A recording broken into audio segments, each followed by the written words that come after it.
C'est Serge Koukounian, conférencier d'inspiration, coach en développement personnel, auteur du parchemin de l'inspiration. Dans cette vidéo, je vais partager avec vous 4 raisons pour ne pas prendre un coach.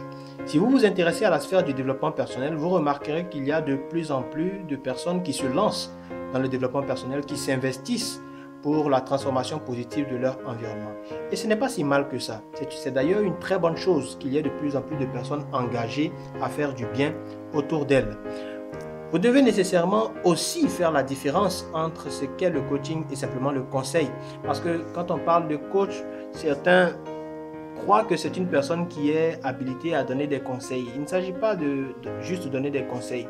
Un coach, c'est une personne qui vous accompagne dans votre processus de transformation. Parce qu'à vrai dire, avant d'avoir ce que vous recherchez dans la vie, vous devez devenir la personne qu'il faut pour avoir ces choses-là. Vous devez faire certains changements à votre niveau.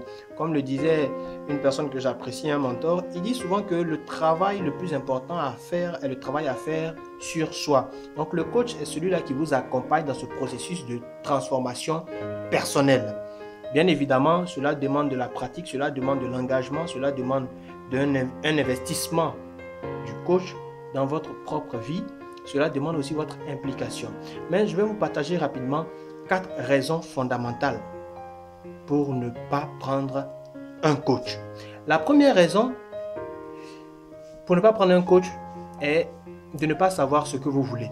Si vous ne savez pas ce que vous voulez, il est inutile de prendre un coach parce que le coach ne fera pas de miracle. Le coach ne viendra pas avec une baguette magique pour vous dire voici ce que tu veux dans la vie. Non, il vient vous inciter ou vous accompagner afin d'atteindre l'objectif que vous avez fixé, que vous avez identifié. C'est vous qui savez ce que vous voulez. Si vous ne prenez pas le temps de clarifier vos attentes, vous allez perdre le temps du coach, perdre votre propre temps et puis vous croirez qu'il est inefficace, mais c'est parce qu'au départ, vous n'avez pas pris le temps de clarifier vous-même ce que vous voulez.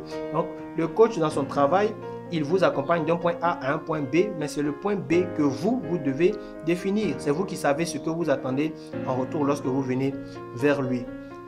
Deuxième raison pour ne pas prendre un coach, c'est de ne pas en avoir marre de la situation.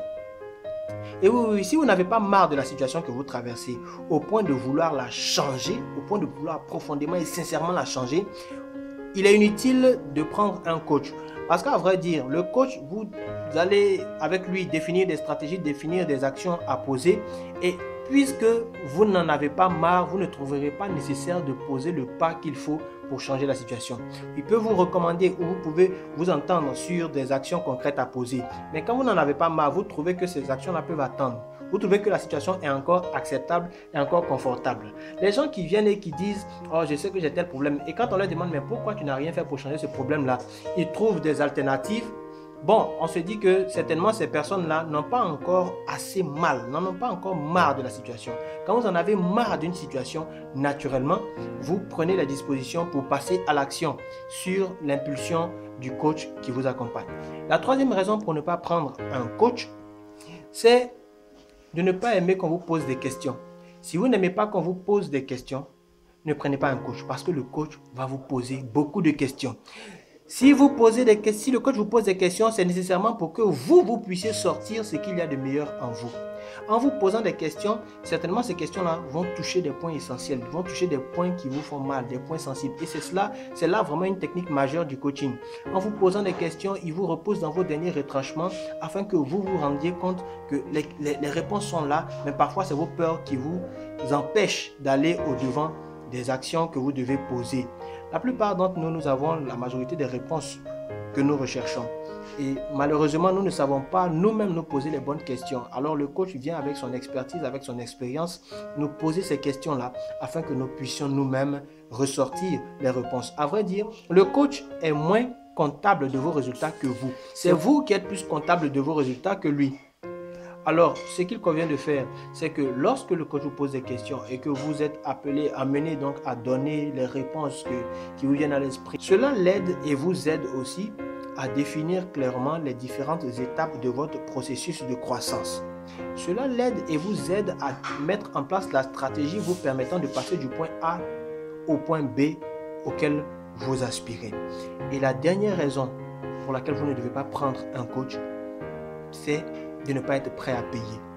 Les amis, le coaching est payant. Ce n'est pas gratuit. Ce n'est pas du conseil. C'est un engagement que l'individu prend, que le coach prend avec le coaché pour atteindre un certain résultat. Il joue sa réputation, il joue son image. Cessez de croire que se disposer à coacher quelqu'un, c'est vraiment de le faire gratuitement. Ce n'est pas une action humanitaire. Le coach n'est pas un pasteur, le coach n'est pas un agent d'ONG caritative. C'est un boulot, c'est un travail, c'est un investissement qu'on fait. Le coach est un entrepreneur. Donc, c'est payant et disposez-vous à payer ce qu'il faut. Puisqu'il s'investit dans votre vie, c'est un peu comme un médecin.